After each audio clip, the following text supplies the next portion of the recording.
Okay, the next organic molecules that you learn is protein.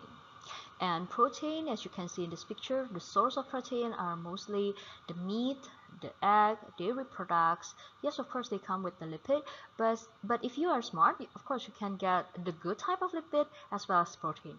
Protein is very important because it will replace the cells that you need every day. For example, that the dead skin cells, and also you have to uh, keep on your hair to grow. It all requires protein, so that's why your intake of protein also has to be sufficient. Okay, let's start by learning the monomer of protein. The monomer of protein has a specific name, which is amino acid. So like in carbohydrate, the monomer of carbohydrate is monosaccharide. Here the monomer of protein is called amino acid. Living things only use 20 different types of amino acid, right? Like this. Of course, with a few exception, we will talk about it, but 99% of living things use 20 different amino acids like in this picture. Now, this amino acid has similarities and differences among them, right? Can you find the similarities? Can you see closely to the structure of each molecules? Let me help you. All right, look at to this structure. Okay, the blue, red, and two black dots. The blue, red, and two black dots. Can you see they are similar one to another? Yeah. Okay. All of them has this structure. If you keep on going tracking down, like here, they also have one blue, two black dots, and two red dots, right? With some white dots, a little white dot. So you can see what makes them different are the top part. Okay, from simple, very simple one, hydrogen, going up to more and more molecule, even up to the most complex one in form of ring structure. So amino acid has a general structure like this. The R group is the group that becomes the variation on different types of amino acid. That's the R group. It can be any one of this variation, right? However, the basic structure always looks like this. NH2, COOH, kind of like the fatty acid, isn't it? COOH, double bond with oxygen, and then the hydroxyl. And the last one is the carbon with hydrogen. All right, let's name them one by one. The NH2, this is called the amino group, or in your book, it is said amine. Let's use the Andrew Elliott one. Okay, I cannot find the picture of amine group anyway. So in your note, please use E instead of O. This is amine group. All right, and then you have learned about this in lipid. Yes, the name is carboxyl group, which is COOH. All right. And then you also have the carbon and hydrogen here. Okay, and then the last one, the R group, is called the side chain or side group. Okay, R group. It can be any one of these 20 different molecules. Okay, 20 different structure in this molecule. All right, now let's talk about the exception of the 20 amino acid theory. In chapter 1, if you still remember, we have talked about the exception to cell theory, why the cell theory is not falsified despite of the facts that are very few organisms who do not follow the points that is mentioned in cell theory. Of course, because most of the organism, 99.9%, still follow the cell theory, unlike the falsification of the vitalism theory in the beginning of chapter 2. Why the vitalism theory is falsified? Because more and more evidence it was found that actually organic chemicals can be made outside of the living body. Now, how about this theory that says there are only 20 amino acids that is used by a living organism? Again, let me review a little bit.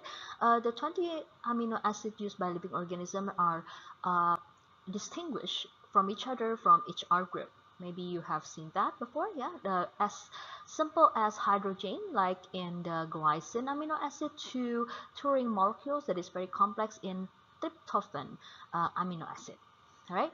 However, there are two amino acids that are not in the list, and yet they are used by very few organisms. They are selenocysteine and pyrrolysine. Of course, you don't have to memorize these two anyway. Okay. So, however, there are exceptions. Now, thus the two extra amino acids are considered as exception rather than falsification of a theory, because the organism that does not follow the theory, what theory say, which is there are only 20 basic amino acids in the organism, is very few. Okay, so the position or the condition is similar to chapter 1, exception to cell theory. Now let's talk about the polymer in protein. So like in carbohydrate, the polymer of carbohydrate consists of or divided into disaccharide and polysaccharide, because there are some important molecules that you need to learn in disaccharide. The same thing also happens here in protein. So in polymer, there is a specific term for polymer that only consists of two monomer, which is dipeptide. Like disaccharide, this is dipeptide. Where does the peptide name comes from?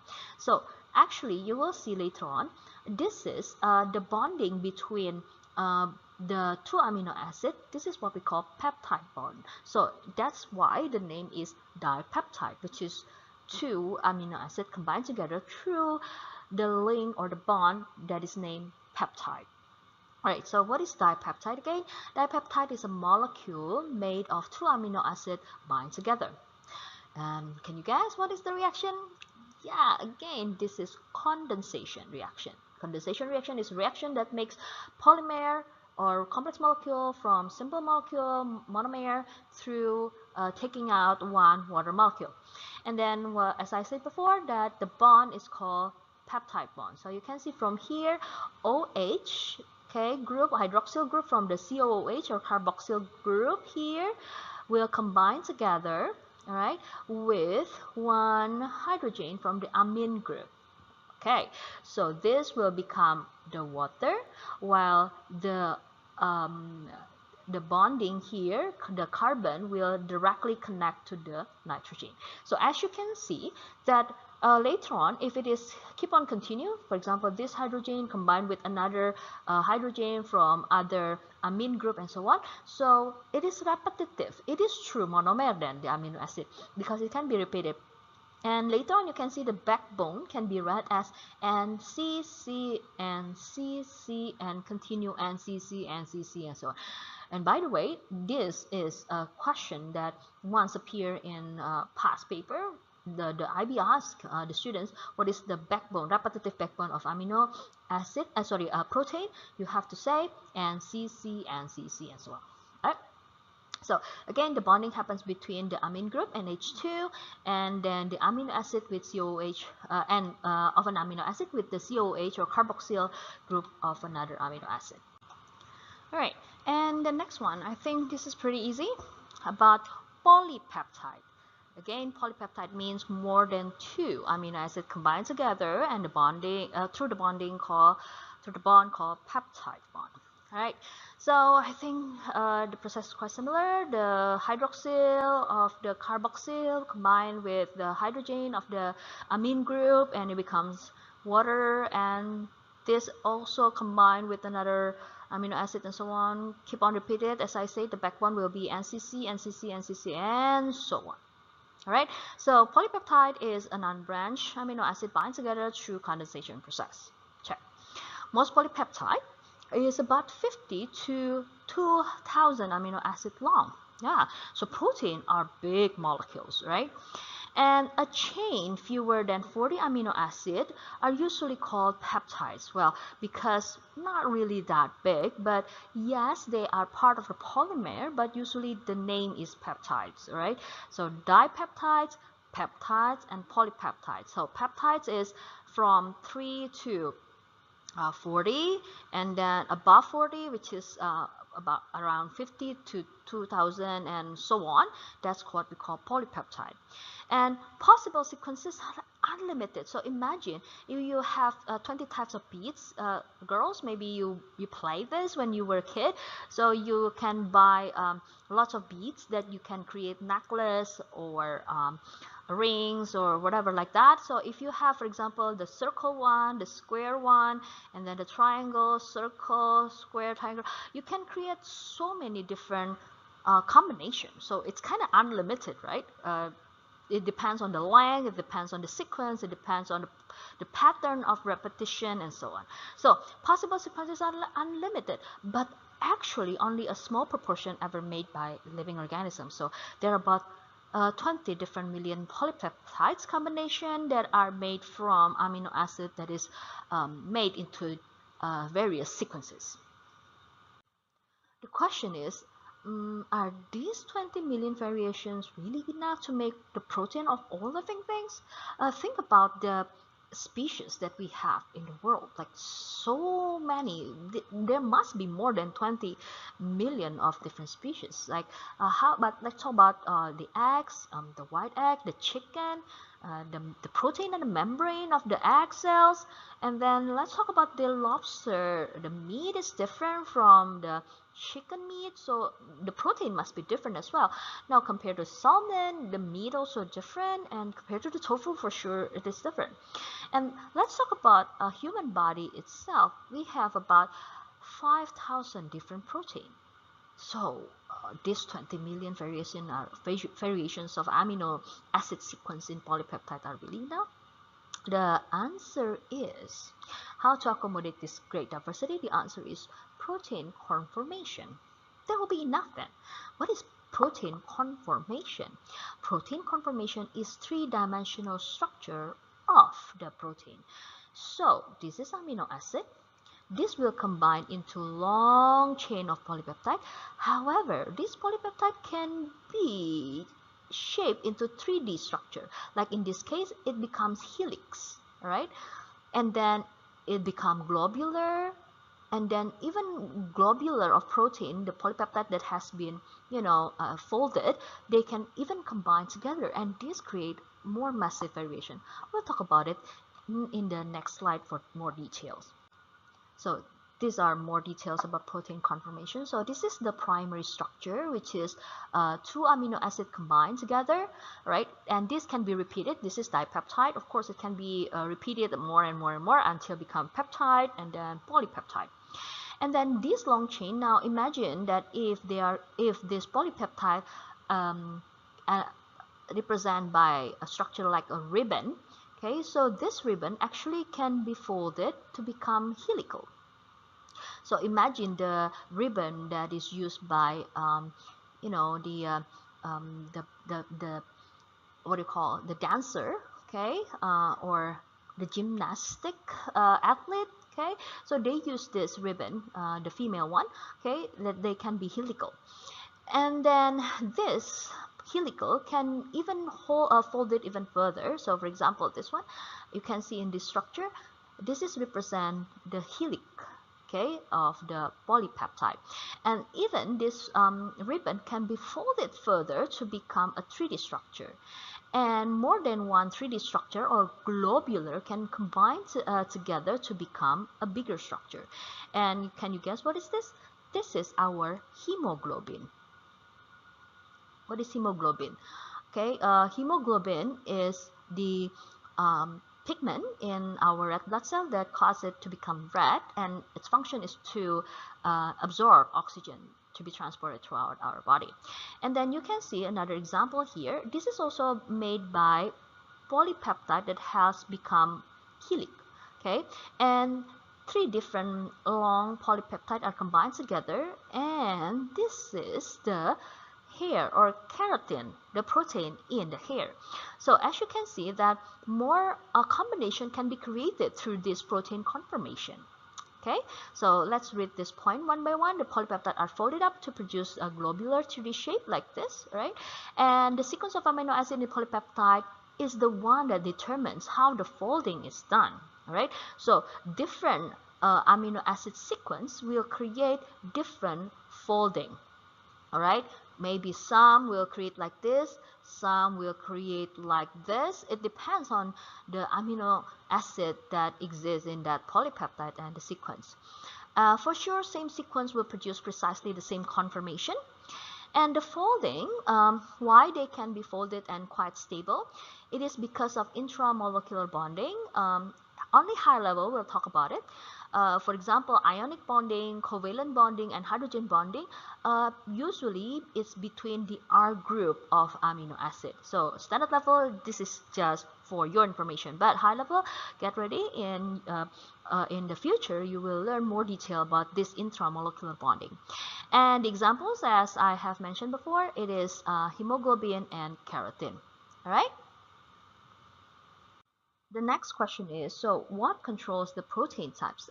Let's take the example that we have used before, which is keratin. Now you can see from this picture that there are so many different types of hair, right? The straight one, a curly one, and so on. So if it is made into diagram, it looks like this, very, very curly, and then wavy, and so on. So who or what controls different types of the hair keratin type? Now, hair is made of protein. Okay, different amino acid sequence create different hair type. So hair type is genetically determined. So does protein. Well, now I'm not talking about the wavy, curly style hairstyle that you have and that you can have in hairdresser. It is made, all right, but I'm talking about something natural. So it must be controlled by genetic codes or your genes. Okay, that determines the types of the protein. So again, amino acid sequence, different sequence will create different type of keratin. The straight one, the wavy one, and so on.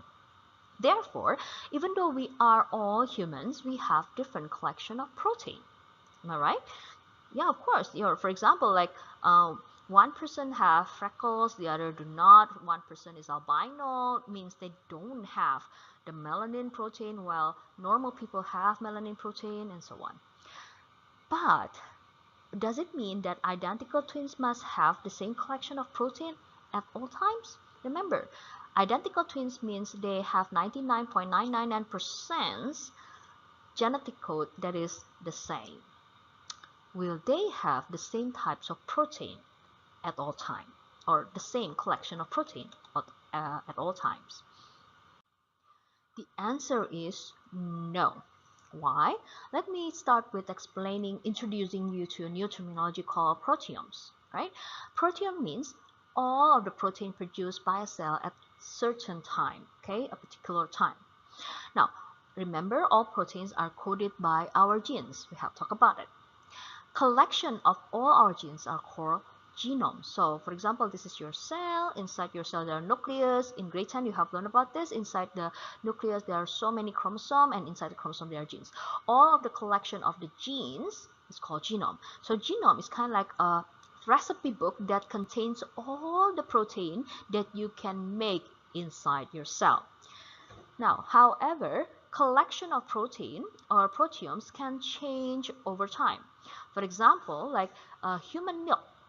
Now, only can be produced by female, of course, but when the female is not during lactation period, of course, there is no milk can be produced. So therefore, a female that is doing lactation, okay, or breastfeeding, will have certain protein in their proteomes that does not exist in female that is not in lactation period. Okay, so however, genome, we have learned that always remain the same at all time. So for example, in this case, you can see in this picture, the genome of these two identical twins are 99.9% identical. However, this is true story. There is identical twins. Because of environmental condition, lifestyle, and aging, their proteins could be different. So one of them has a tumor disease, and tumor is caused by the certain if you still remember the cyclin, all right? So the expression of the cyclin in his body will be different from the other twin. Again, it is because of the lifestyle, aging, environmental condition that can cause it, right? So genome will always remain the same. However, proteomes could be different from time to time. Now you are approaching to the end of this video. So let's talk about the function of protein, okay, as the last part. Now, unlike carbohydrate and lipid, whose function is most likely about energy for cell respiration and also for the storage, in this protein, because there are massive amount of variations because of the amino acid sequence in the polypeptide and also the protein conformation, there are a lot of functions of it. Now I just have 3 functions of this, but of course please go to Andrew Ellett page 25 to learn more examples of functions of protein. Okay, I'll just give you the 3 that you can easily remember. All right, the first one, it acts as pigment. Like you have learned also in hemoglobin, it causes the color red in the red blood cell. But here also I give you melanin. Melanin is a protein that acts as skin pigment. So like in this child, he is an African, but he looks very, very white, you know, fair skin. It is not because of something medication that he consumed, but it is because of genetic disease. So in his genome, there is one gene missing that function is to produce melanin, or the pigment for the skin color.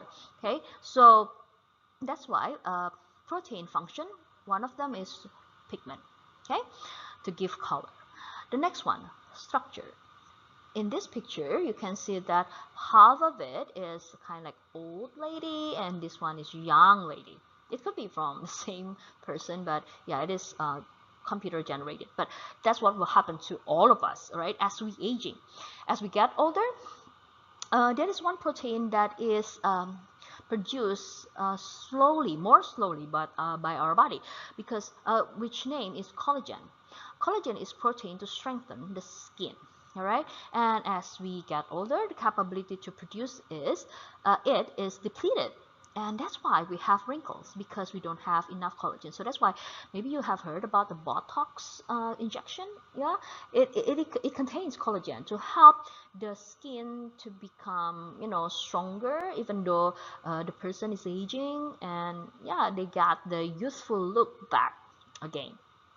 Okay, and then the last one, this is very, very important, and this is going to be discussed in one full video, okay, one full subchapter, which is enzyme. Okay, so one of the most important function of protein is enzyme. Enzyme is a very important because why? It can speed up reaction. So for example, your saliva contains amylase that breaks down starch into maltose, see, from polysaccharide into disaccharide within minutes. So when you chew your rice, slowly but sure you will start to feel the sweetness taste, because maltose will be produced.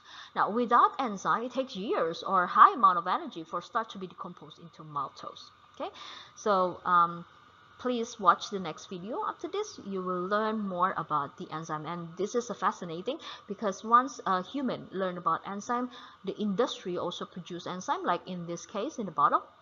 Okay, there are so many functions of the enzyme, including, maybe you cannot, you don't know about this, but every time you drink apple juice, it's actually the product of a manufactured enzyme to produce sparkling, clear apple juice. We'll talk about it in the next video. And here comes the fun part in station 4 at school. When we meet again, you will do protein denaturation. What is that? So, or even you can do it at home. You must have fried an egg, right, in your life, hopefully. Okay, so you can see this is raw eggs, and then after you fried it, it becomes white. So what happened is what we call denaturation of protein. What is that? Okay, let's start with this. The protein conformation is very delicate and can be damaged by various substances and conditions, such as high temperature, like in the frying pan. Okay, so if a protein gets damaged, it is called denaturation because it lost its natural conformation. So this protein at the beginning is very liquid, sticky, and transparent, but after high heat or high temperature, it becomes solid and white. and a little bit crispy. Okay, so this is what we call protein denaturation. Now at school you will try to heat and pH, the impact of heat and pH on milk, and see the denaturation processes. All right, so in this picture you can see the diagram. So this is the conformation of protein after the heat. They, like, heat is given so that the molecule will vibrate faster, and then as the result they lose their conformation. But after they cool down, they could also do new linking like this. All right, see you again. See you later in the school to do this fun experiment.